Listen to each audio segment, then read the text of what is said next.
There are forces in this world that exert control, not just over markets or empires, but over the very essence of human will.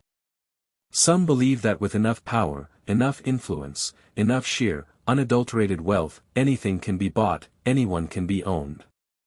It's a seductive illusion, this idea that every individual, every principle, every defiant dream ultimately possesses a hidden price tag, waiting to be discovered and claimed by the highest bidder. This is the story of a man who lived by that creed, who built an empire on the systematic acquisition of everything he desired, until he encountered the singular, unyielding force that defied his every attempt at dominance. Julian Vance was more than just a billionaire, he was an architect of realities. Self-made, ruthlessly brilliant, and possessing an unshakable confidence that bordered on megalomania, Julian carved his path through the world with surgical precision and an iron fist. His name echoed in boardrooms and hushed conversations, synonymous with unparalleled success and an almost mythical ability to predict and then dictate market trends. His homes were not merely residences but fortresses of opulence, scattered across continents, each a stark declaration of his vast wealth and, perhaps more significantly, his profound detachment from the ordinary. From a sprawling, cliffside estate overlooking the Pacific to a minimalist penthouse piercing the clouds above Manhattan, Julian lived in a gilded cage of his own making, observing the world from a height few could even imagine. He collected people with the same strategic fervor he applied to acquiring businesses and assets. Whether through intricate contracts that bound talent to his vision, through the subtle wielding of influence that shifted loyalties, or simply by overwhelming others with sheer financial might, Julian had a knack for bringing individuals under his sway. He didn't just hire employees, he absorbed destinies. He didn't just invest in ventures, he claimed their souls. To Julian, humanity was a fascinating, often predictable, collection of variables, each waiting for the right equation to unlock its surrender. His latest ambition, however, presented a different kind of challenge, one that piqued his interest precisely because it seemed to resist the usual calculations. It was called the Legacy Project, a groundbreaking humanitarian initiative that had begun to capture global attention, not for its profitability, but for its profound impact. Its founder, Elias Thorne, was an enigma in Julian's world, a man widely known for his unwavering integrity, his almost ascetic dedication to his cause, and his steadfast refusal to compromise his vision for even the most tempting profits. Elias was an idealist in a world Julian believed was run by pragmatists. Julian initially approached the Legacy Project as he did all potential acquisitions, seeing it as another valuable asset to add to his diversified portfolio of influence. But the more he learned about Elias Thorne, the more he understood that this wasn't merely a business opportunity, it was a test. Elias's defiance, his unshakable belief in something beyond monetary value, struck a chord within Julian that was both irritating and intensely compelling. He saw in Elias not just a target for acquisition, but a new, far more interesting adversary than any corporate rival or market downturn he had ever faced. This wasn't about adding another jewel to his crown, it was about proving that his philosophy of universal purchasability held true, even against the most stubborn of human spirits. The game had changed. Julian Vance was ready to play, and he intended to win. If you're captivated by stories of ultimate power and the defiance that dares to challenge it, make sure to subscribe to the channel. You won't want to miss how this extraordinary battle of wills unfolds. Julian Vance's meticulously constructed world, one where every desire, every ambition, inevitably bent to the will of his fortune, began to show its first cracks. His initial, confident overtures to absorb the Legacy Project met with an unprecedented and utterly unexpected wall of refusal. He had started with the standard playbook, astronomical sums offered through intermediaries, proposals for hostile takeovers disguised as benevolent partnerships, and the quiet deployment of his vast network of political and financial influence. Each tactic, honed over decades of relentless acquisition, was met not with negotiation, but with a serene, unyielding rejection from Elias Thorne. Elias, with a quiet stubbornness that Julian found both perplexing and infuriating, continually emphasized the project's non-profit, people-first philosophy, a concept Julian saw as a romantic but ultimately naive impediment to progress. Money, in Julian's experience, always spoke the loudest. This defiance was a foreign, irritating friction in Julian's perfectly oiled machine. His frustration quickly escalated, bordering on a burning obsession. He wasn't accustomed to hearing no, especially when the answer stood between him and something he coveted. Elias's refusal wasn't just a business setback, it felt like a personal affront, a challenge to Julian's very identity as the man who always got what he wanted. The thrill of the chase morphed into a visceral need to overcome this unexpected resistance. Julian, ever the pragmatist, then shifted to more coercive tactics. He leveraged his connections to undermine Elias's nascent funding sources, subtly discouraging potential donors with veiled warnings about the project's long-term viability. His controlled media outlets began quiet smear campaigns, questioning Elias's leadership and the project's effectiveness, sowing seeds of doubt among its supporters. Simultaneously, his recruitment specialists launched aggressive campaigns to poach key personnel from the legacy project, offering life-changing salaries and benefits designed to be irresistible. Yet, even these calculated maneuvers seemed to bounce off Elias's unshakable resolve.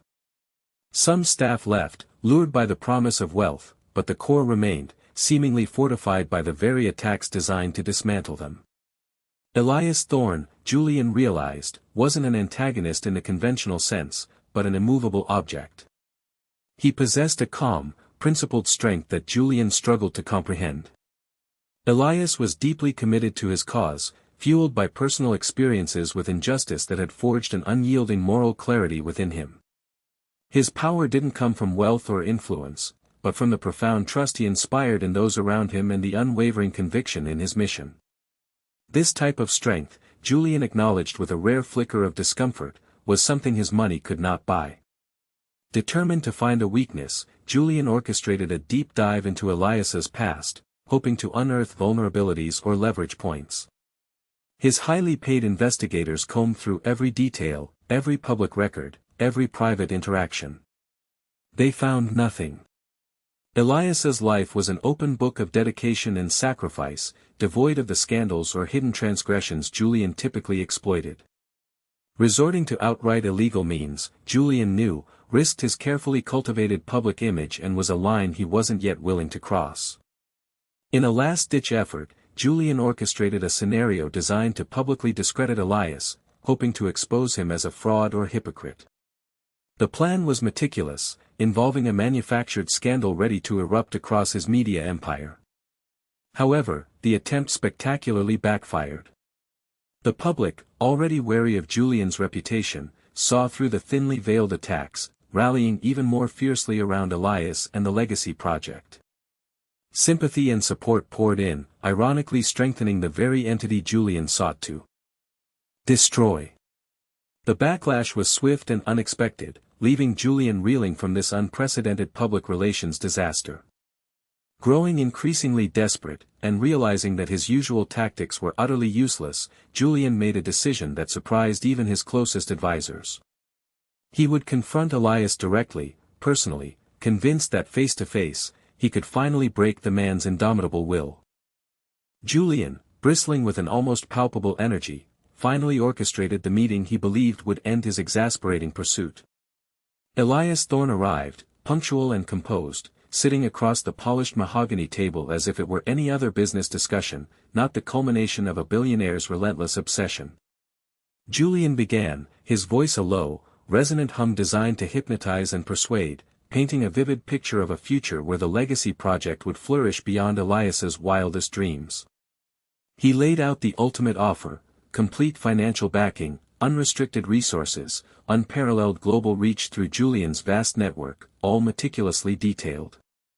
The caveat, delivered with the practiced insouciance of a man accustomed to getting his way, was clear: all of it would operate under Julian's nominal control, a subtle but absolute ownership. He described a future where Elias's profound vision would be realized, yes, but fundamentally, irrevocably owned by the very man who now presented it as a gift. The words flowed, each a golden thread weaving a tapestry of unimaginable success, all tied to Julian's overarching dominion. Elias listened, his gaze steady, devoid of the defensiveness Julian expected. When Julian finally concluded, a silence stretched between them, heavy with unspoken expectations. Then Elias spoke, his voice calm, clear, and without accusation. He didn't argue the financial benefits nor question Julian's power. Instead, he presented Julian with a stark, almost philosophical choice: genuine collaboration, true partnership where Julian's resources flowed freely without demanding the suffocating grip of ownership and control, or Julian could continue on his current path, isolated in his fortress of bought power. Elias spoke not of profit margins or market share, but of true power, a force found not in acquisition, but in the empowering of others, in the free flow of support and trust. He articulated a vision where Julian could contribute immensely, not as an owner, but as a catalyst, an enabler, a true benefactor, a role far more impactful than any he had yet undertaken. As Elias spoke, something shifted within Julian. It wasn't a sudden epiphany, but a slow, almost painful unwrapping of a truth he had long buried. Through Elias's unwavering conviction, Julian saw himself reflected, not as the powerful conqueror he projected, but as an isolated figure, perpetually seeking to fill an inexplicable emptiness by owning everything and everyone around him. He realized with a chilling clarity that all his acquisitions, all his conquests, had led him to a solitary peak, devoid of genuine connection. The person he couldn't control wasn't merely Elias Thorne, the man, but the very essence of integrity, the unshakable spirit of free will that Elias embodied. This was a revelation: some things, some values, some human spirits, simply could not be bought or owned, no matter the price. They existed beyond the realm of his financial empire, pristine and unyielding. Shaken, yet finally clear-headed in a way he hadn't been in decades, Julian made a decision that astonished even himself.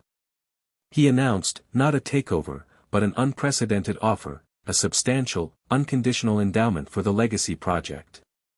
He would establish a new, independent foundation solely dedicated to its mission, with a promise of ongoing support, absolutely no demands for control, and crucially, no claim of credit. It was a liberation, not just for Elias's project, but for Julian himself. He began to step back from the relentless, acquisition-driven life that had defined him, embarking instead on a silent, introspective journey. He sought to understand how his immense wealth could be genuinely transformative, not for power, but for contribution, for fostering growth without dictating its terms. The story of Julian Vance, the billionaire who once believed everyone had a price, ultimately teaches us that true freedom and profound influence are found not in controlling others, but in the radical act of letting go, in fostering genuine connection and empowerment. He found himself, ironically, by respecting the one person he couldn't control, learning unequivocally that some values, some intrinsic human qualities, are truly priceless. If this tale of power, defiance, and profound change resonated with you, please take a moment to like this video, share your thoughts in the comments about what truly cannot be bought, and subscribe for more impactful stories that challenge our perceptions of dominance and influence.